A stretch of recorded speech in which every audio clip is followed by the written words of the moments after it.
안녕하세요. 2025년 6월 27일 금요일입니다. 오늘 한국 증시 마감 자료 나왔는데요. 이걸 바탕으로 오늘 시장의 진짜 속사정 한번 깊이 들여다보겠습니다. 네, 코스피, 코스닥 지수 자체는 둘 다 내렸어요. 근데 그 숫자 뒤에 숨어 있는 움직임들이 이게 꽤 흥미롭더라고요. 맞습니다. 어떤 테마가 뜨고 졌는지, 또 왜 그랬는지, 여러분께 가장 중요한 정보랑 뭐랄까 인사이트를 뽑아내는 게 저희 목표입니다. 바로 시작하시죠. 자, 먼저 큰 그림부터 보면요. 코스피가 0.77% 내려서 3055.94, 네, 코스닥은 0.81% 하락해서 781.56으로 마감했습니다.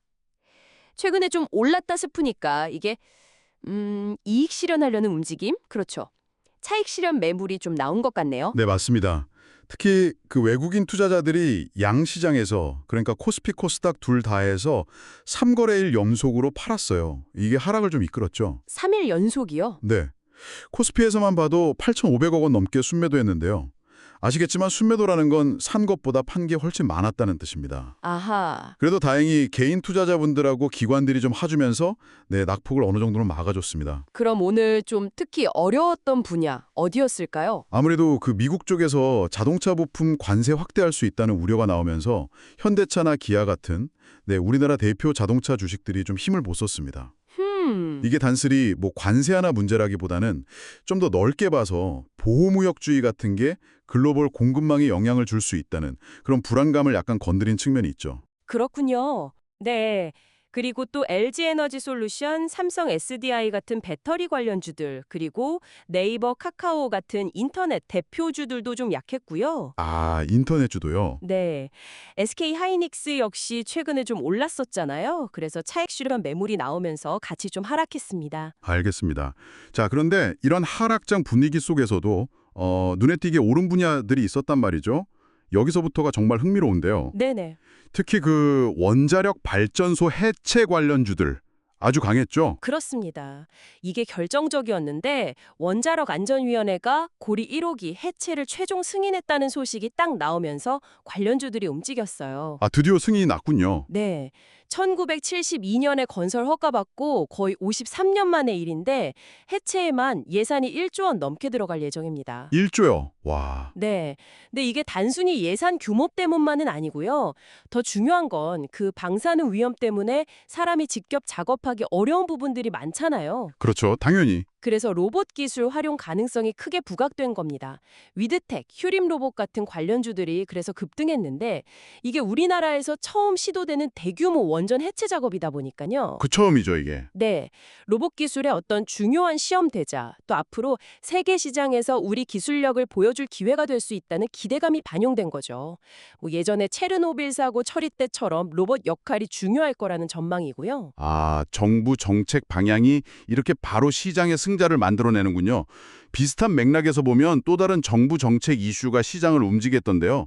인구 문제 관련주들. 네, 맞습니다. 정부가 다음 주에 인구 문제 다룰 특별팀 인구 TF를 출범시키고 장기적으로는 인구부 신설까지 검토한다. 이런 소식이 전해지면서 관련 테마가 좀 들썩였죠. 인구부요? 네.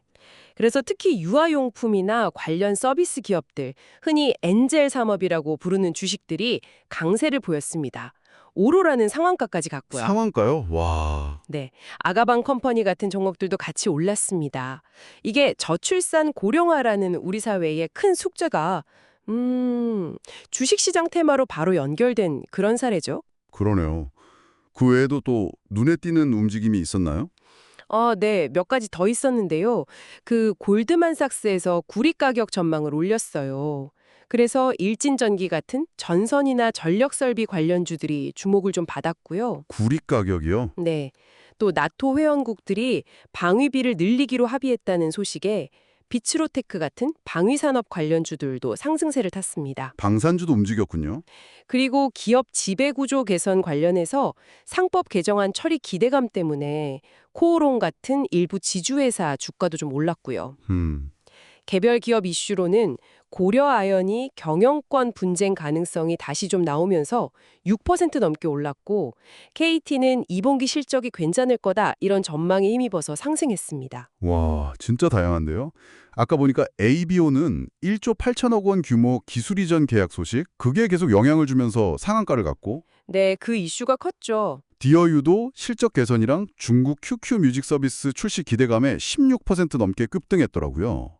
정말 개별 기업의 좋은 소식이 시장 전체 분위기를 그냥 압도하기도 하네요. 오늘 시장은 지수는 분명히 내렸지만 그 속을 들여다보면 원전 해체 승인이나 인구 정책 변화 같은 정부 정책 이슈들, 네. 그리고 구리 가격 같은 원자재 또 나토 방위비 증액 같은 지정학적 변화, 마지막으로 AB온이나 디어유 같은 개별 기업들의 아주 큰 뉴스까지 정말 다양한 이야기가 특정 테마와 종목들을 강하게 밀어 올렸습니다. 그러니까 시장이 뭐 하나의 큰 흐름만 따라가기보다는 이런 복합적인 뉴스들에 훨씬 더 민감하게 반응하고 있다는 걸 명확하게 보여준 하루였다고 생각합니다. 그래서 이게 여러분께 의미하는 바는 뭘까요? 단순히 코스피, 코스닥 지수 오르내리는 것만 봐서는 이 시작의 진짜 속살, 이걸 알기 어렵다는 점입니다. 그렇죠. 어떤 뉴스가 특정 산업이나 기업에 왜 또 어떻게 영향을 미치는지 그 연결고리를 파악하는 게 중요해 보입니다. 오늘 움직임만 봐도 정부 정책 방향 하나 혹은 큰 계약 하나가 시장의 기류를 확 바꿀 수 있다는 걸 다시 한번 확인하게 되네요. 네, 오늘 원전 해체랑 로봇 기술 부상에 대해 이야기했는데요.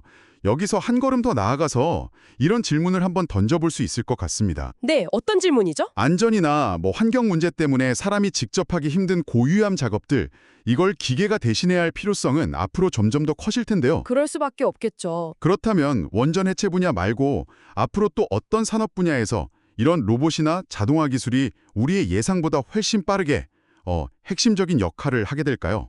이 질문을 한번 곱씹어 보시면 꽤 흥미로운 통찰을 얻으실 수도 있겠습니다.